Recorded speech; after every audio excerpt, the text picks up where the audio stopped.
خدمت کا جواب دینا ہوگا، لی ہوئی ایک ایک سانس کا حساب دینا ہوگا، کھائے ہوئے ایک ایک لقمے کا حساب دینا ہوگا، گزاری ہوئی جوانی کا حساب دینا ہوگا۔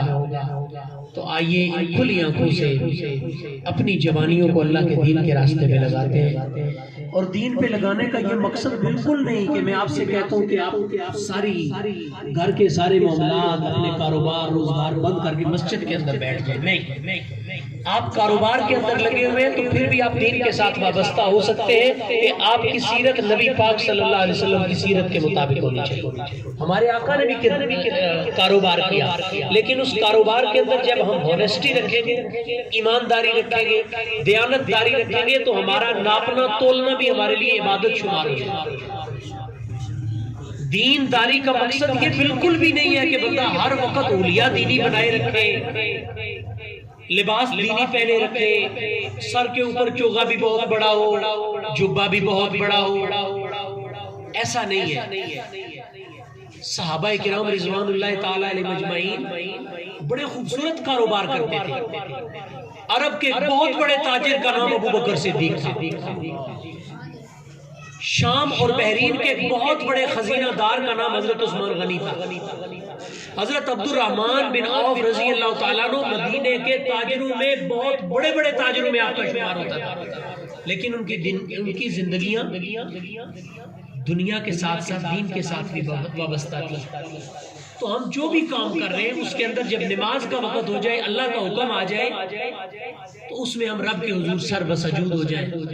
تو ایک نماز آپ نے زور کی پڑھی، درمیان میں کاروبار کرتے رہے دین کے مطابق، شریعت کے مطابق، کسی کو دھوکہ نہیں دیا، ملاوٹ نہیں کی، نقصان نہیں دیا کسی کو، جھوٹی قسم کھا کر مال نہیں بیچا، تو زور کی نماز آپ نے پڑھی تھی۔ عصر کی نماز تک آپ اپنی دکانداری کرتے رہے، عصر کی نماز میں آپ گئے تو زور کی نماز سے لے کر عصر کی نماز تک درمیان میں جتنا کاروبار کیا وہ سارے کا سارا عبادت میں لکھا جائے گا۔ حلال طیب رزق کمانا یہ انبیاء کرام کا پیشہ رہا ہے، صحابہ کرام کا پیشہ رہا ہے، ائمہ امت کا پیشہ رہا ہے۔ تمام لوگ دین اسلام کے ساتھ وابستہ رہے، اللہ کے حکم کے ساتھ ساتھ دنیا داری کے معاملات بھی چلاتے رہے۔ اللہ کریم ہم سب کا حامی و ناصر ہو، اور دنیا داری کے ساتھ ساتھ دین کے ساتھ اللہ میں وابستگی عطا کرے۔ 5 وقت کی نماز جو کسی صورت میں چھوٹ ہے ہی نہیں، معافی کوئی نہیں، قبر میں جائیں گے تو پہلا سوال نماز کے بارے میں، اس کی طرف بھی ہمیں اللہ استقامت عطا کرے، اور پھر ہم جو زندگی کی یہ سانسیں لے رہے ہیں اللہ کے حکم کے مطابق اللہ لینے کی توفیق عطا فرمائے۔ جو لقمہ بھی ہم اٹھا کر اپنے منہ کی طرف لے کے جاتے ہیں اس میں ضرور سوچنا چاہیے کہ اس کے اندر کسی کا حق تو شامل نہیں ہے، کسی حرام کی آمیزش شامل تو نہیں ہے، کوئی رشوت کا معاملہ اس کے اندر تو نہیں ہے، کوئی سودی کاروبار کا پیسہ اس کے اندر تو نہیں ہے۔ اس لیے کہ ساری زندگی کی عبادتیں اگر حرام کا لقمہ پیٹ کے اندر ہو تو اللہ کبھی قبول نہیں۔ نبی پاک علیہ السلام کی حدیث بخاری اور مسلم کے اندر ہے، بہت سارے اللہ کے بندے ایسے ہیں جو رات کی تنہائیوں میں اللہ کی بارگاہ میں ہاتھ کھڑے کر کے دعا مانگتے ہیں، یا رب یا رب یا رب، دعا مانگتے ہیں۔ وَمَطْعَمُهُ حَرَامٌ، جو پیٹ میں کھایا ہوتا ہے وہ حرام کا ہوتا ہے۔ وَمَلْبَسُهُ حَرَامٌ، جو لباس پہنا ہوتا ہے وہ حرام کا ہوتا ہے۔ وَمَشْرَبُهُ حَرَامٌ، جو پیا ہوتا ہے وہ بھی حرام۔